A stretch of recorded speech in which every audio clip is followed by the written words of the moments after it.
o'quvchilar, bugungi o'qish savodxonligi mashg'ulotimizda bir matn 3 talqin metodi bilan ishlaymiz. Bolalar, bu metod orqali sizni bitta matnga turli nuqtai nazardan yondashishingiz, uni chuqur tahlil qilishingiz va mustaqil fikr bildirish ko'nikmalaringiz, o'z nuqtai nazaringizni himoya qilish malakalaringiz shakllanadi. Ushbu metodni biz Dushman pirogi matni orqali ko'rib chiqamiz. Bu Dushman pirogi matni chet el yozuvchisi Derek Monson qalamiga mansub. Qani o'qishni boshladik, kompyuterlarni sozlarikmi? Azima qizim boshla. Dushman pirogi, Derek Monson. Jeremi Ross eng yaqin do'stim. Stenliga qo'shni bo'lib kelguniga qadar ajoyib yasasi edi. Men Jeremini yoqtirmas edim. Uning kechki bazmiga do'stim Stenlin bordi, lekin u meni bazmga hatto taklif ham qilmadi. Jeremi bu yerga ko'chib kelguniga qadar mening hech qanday dushmanim yo'q edi. Otam mening yoshimda uning ham dushmanlari bo'lganini aytdi, ammo u ulardan qanday qutulish yo'lini bilar edi. Otam o'shanga do'st orttirish juda zo'r gap dedi. Unga Jeremi endi mening dushmanim emasligini aytishga harakat qildi, ammo otam faqat kulib boshini qimirlatib qo'ydi. Menimcha u meni mug'ombirlik qildi deb o'yladi.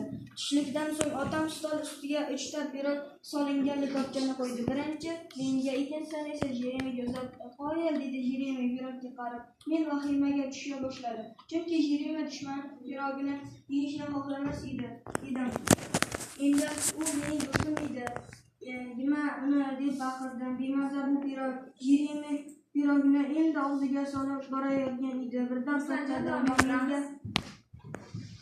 Menga jilmayib qaradi va men esa yengil tortdim, chunki uning hayotini saqlab qolgan edim. Agar bu pirog juda bemaza bo'lsa, nega otang birpasda uning yarmini yeb bo'ldi deb so'radi Jeremi.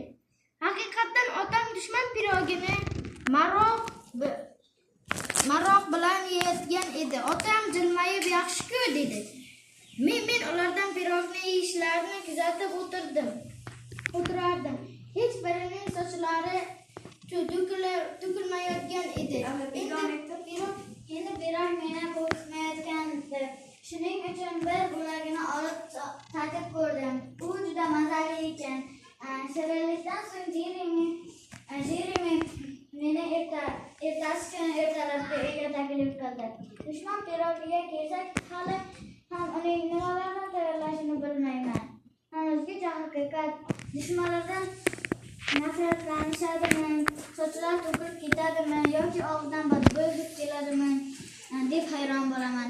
Bunga hech qachon javob topa olmasligimni bilaman, chunki mening boshqa dushmanim yo'q. Bolalar, barakalla, mana matn bilan ham tanishib chiqdik. Endi matndan xulosalar chiqarishimiz uchun biz sizni 3 guruhga bo'lib olaman. Qarang. Birinchi guruh matn mazmuni qayta hikoya qiladi.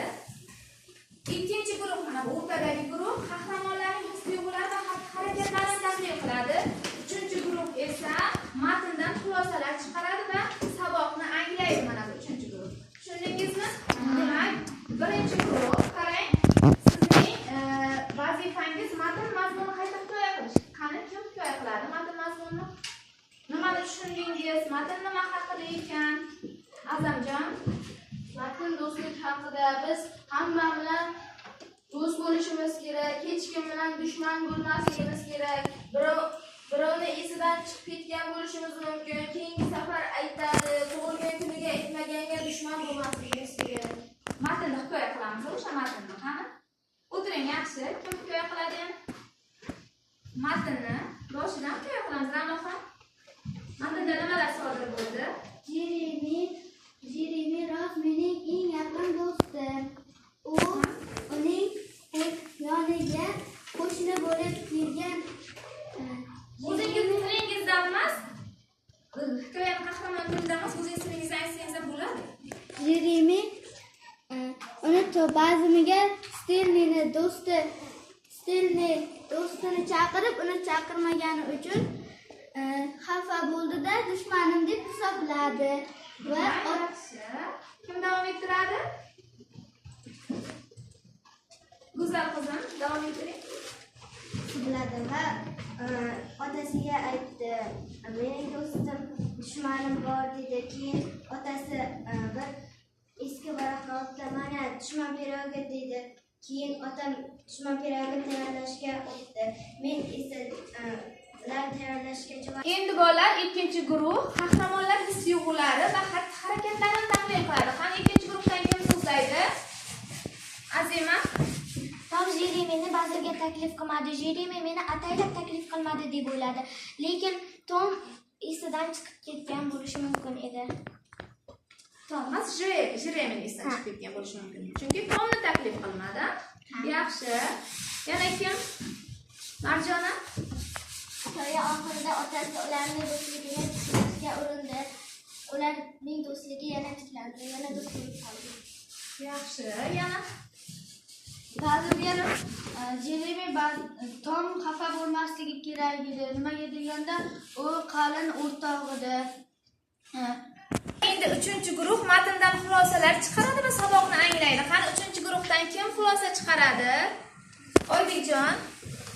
Biz do'stimizdan xafa bo'lmasligimiz kerak. Balki uni bizni tug'ilgan kuniga taklif qilish ishdan chiqib ketgandir. O'zimiz ham u eng yaqin do'stimiz bo'lgani uchun uning oldiga borishimiz kerak. Yaxshi. Yana o'zingiz fikringizni aytingchi, Sohibjon. Bir do'stim bilan urushib qolganimda bu ikkimizni ham to'xtatib, boshqatdan yarashtirib do'st bo'lgan. Hozir biz ikkalamiz ham qalin do'st bo'ldik. Demak, o'zingizda ham shu holat sodir bo'lgan ekan, sizni bo'yinga sababchi bo'lgan ekan, yarashtirishga, do'stligingizni tiklashga. Dalya. Jeremining otasi ham juda yaxshi odam ekan. Jeremini do'sti bilan yarashtirib qo'ydi. Demak, otasi sababchi bo'ldi. Bolalar, endi men sizga savollar bilan murojaat qilaman. Qani matnni qanday o'qib tushunibsiz? Voqea kim tomonidan hikoya qilingan, Orzubek? Tom tomonidan hikoya qilingan. Demak, Tom hikoya qilyapti voqea.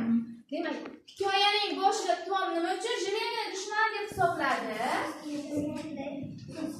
Sobirjon? Chunki uni vaznga taklif qilmagan edi. Tug'ilgan kun vazniga taklif qilmaganligi uchun. Demak, Tom birinchi marta dushman pirogini hididan o'zini qanday his qildi? Tom dushman pirogini qanday bo'lishi kerak deb o'ylagandi Marjona? Bu